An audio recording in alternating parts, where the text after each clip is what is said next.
How's it going, guys? Welcome back to the channel. Today we'll be taking a look at a couple of my war attacks and then a couple others that I did on my other accounts. Thanks for stopping by again, and be sure to leave a like and subscribe if you're new, or if you're not new, you can't subscribe. But anyway, yeah, let's get right into it. So my first attack, I wanted to hero charge and Lava-Loon this base, and it went pretty well. So my thought was I'd use one E-Dragon to funnel out these buildings because they're super close, and the E-Dragon can take care of that with his chain. I want to just get rid of these buildings over here with a baby dragon so that my king could come along here and go into this compartment with my queen, take out this air defense, possibly those two expos, and the warden altar. And then I was going to come in from either this side with my Lava-Loon portion of the attack, or come in here, depending. And I ended up coming in over towards these defenses. I think this mortar was still up. So yeah, let's get into it. So I dropped one Coca-Loon just to test for black mines. And as soon as I did that, I dropped that baby dragon. I didn't wait for the baby dragon to take out the builder hut just because I needed to get going with the attack. Time fails are quite a problem for me. But yeah, the wall breakers I dropped in kind of got touched by the wizard tower. I was able to get it finally with one, and take out quite some buildings, as Itsu says.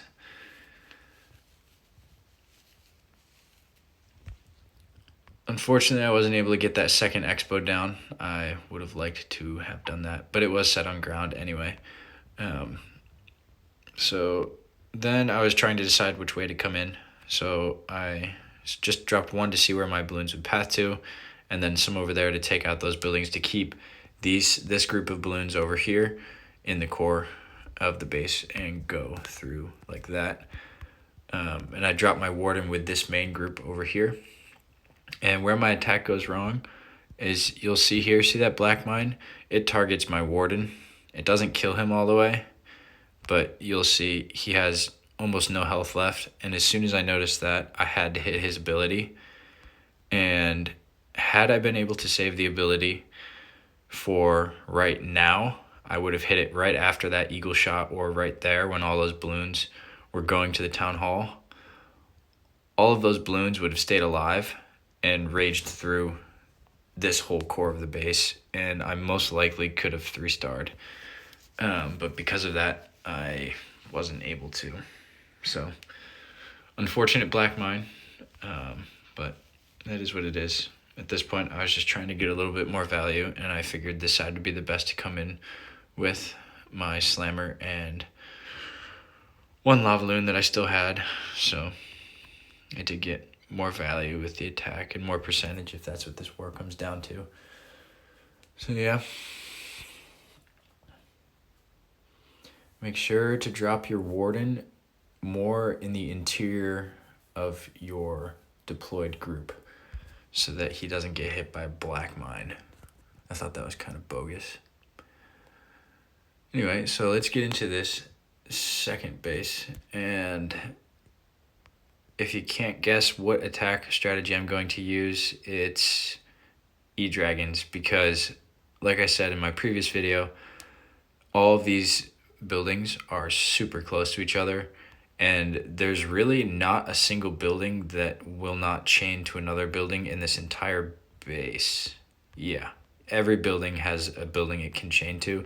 So I immediately saw that, and all I had to do was funnel up here a little bit and over here with my king and queen, so that my main force would go in through these buildings and just come and take out the entire base.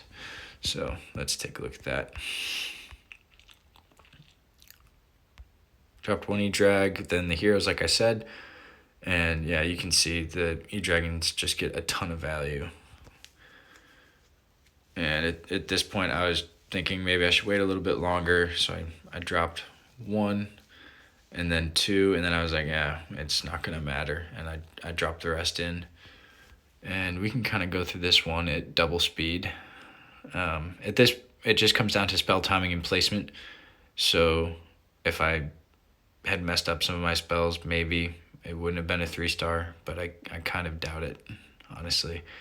They just get such long bounces through the core of that base into the backside that you can't stop them, especially under rage. So yeah, that was fun and easy.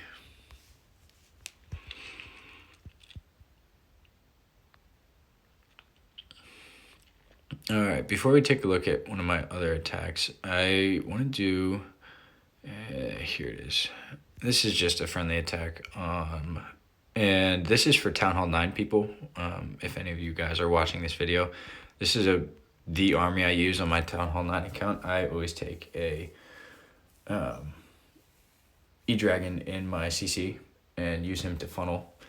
So this one, I wanted to take out this upper portion of the base with my heroes and take out this area with my E-Dragon, so that once I have that done, there's no defenses north of the town hall, basically. So you can come in just like this, and as you can see, there's sort of just an L-shaped path for my balloons to take, which is super nice. So I dropped a dragon, king and queen, I believe, up there.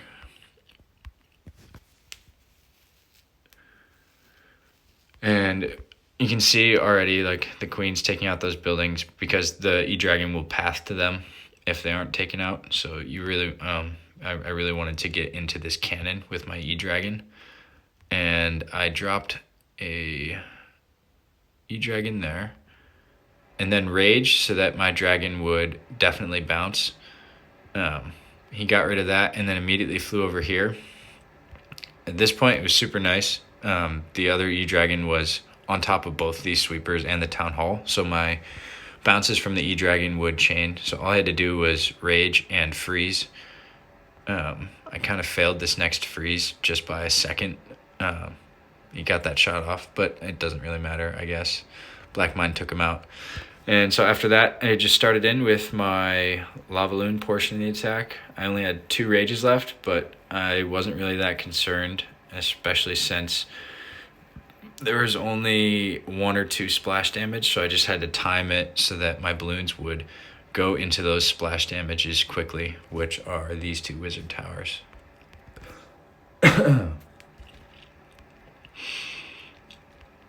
And as soon as my balloons took out these defenses, I started with my wizards for cleanup. You always want to start your cleanup relatively sooner rather than later, because you don't want to have a time fail. Those are not good.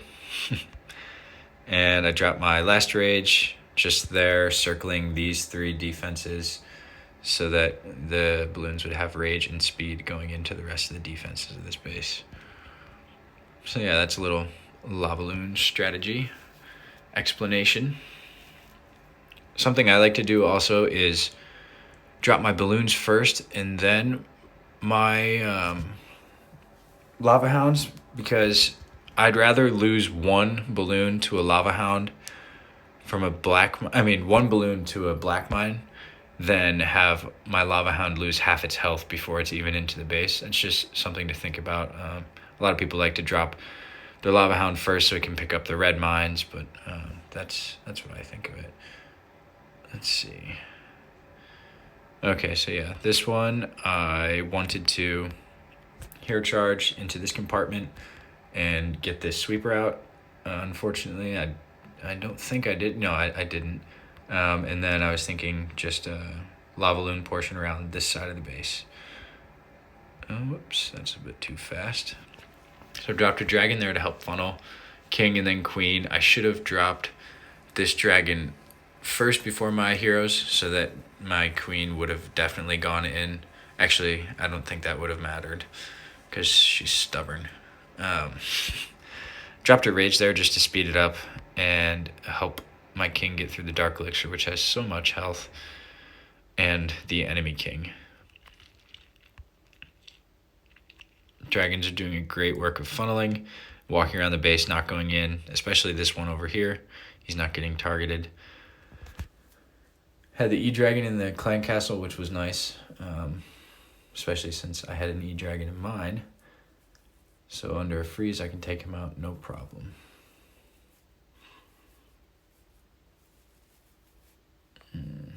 Where do I end up coming in here? Okay, yeah. So once I saw that the E-Dragon was going over there, I got ready for my Lava-Loon portion and dropped my other E-Dragon to take care of him. Kept my dragon alive with that freeze and just went in from this side instead of this farther side with the Lava-Loon. I only had 2 rages. I wasn't too concerned because the defenses were relatively close in this base. And as you can see, one of my balloons just died to a black mine, which is nice because there's still 2 air defenses left up in this base. So I do need a good bit of tanking to get through it. And I had to use my last rage there just to keep the balloons up and keep my lava hounds alive. And then drop my freeze there to take away the splash damage from the rest of them. And after that, there were just too many balloons alive to be taken out by 2 archer towers and a sweeper. So yeah, from there it's just a little bit of cleanup, dropping the wizards, and getting through the base.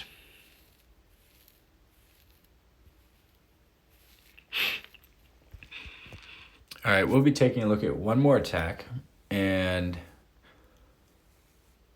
it was pretty close. Let's see, where is it? Okay, it's down there. A little bit too close. Bumweaver, there I am. Is that the right one? Yeah. I did not think I was going to get this. So I dropped a hog over here to lure out the clan castle. I meant for it to go to that building, but it targeted onto that cannon instead. And the enemy CC was a dragon balloon, so after I just had to lure it out and take him out with my poison and raged wizards. And whoops, I keep doing that. So yeah, you can see I lured him out, and then I place a giant because he's slow, so the dragon will come more outside of the base. As if I dropped a wizard, he would be much further in and be taken out by the archer tower. So I dropped the poison, not all to power through, and then going through there, I lost a lot of wizards, and then I picked this side to funnel into because that was decently taken out. And so I just dropped my P.E.K.K.A.s, which unfortunately pathed over to this army camp along with my king. It would have been really nice to have had them inside the base, but my wall breakers opened that up, and my bowlers just got really valuable bounces. It's really nice to have max level troops to be able to use down here. So raging the core there, and they were taking out a lot of stuff. That freeze was kind of wasted. I definitely should have saved it. But their bounces were taking out buildings before they could even reach them. So that was really, really nice. But unfortunate double giant bomb and then a cannon hit there. So I lost the inside forces. And at this point, I was thinking, oh crap, I'm not going to get it. There's just nothing left that can shoot over walls. I've got walls to break through. My giants are being healed, luckily, and there's no more air defenses. And it came down to the last second. It was quite a nail biter. So yeah, just keeping them alive with the healers is very crucial. It's always nice to have healers up at the end of the attack, and a mortar that can't hit me because his shots are too slow. So once I got through there were 30 seconds left, and I still had to get all the way over here to this builder hut. And then there were 20 seconds left, and I didn't think I was going to get it because my troops wouldn't be fast enough. But I did get over there in time, and I was happy for that.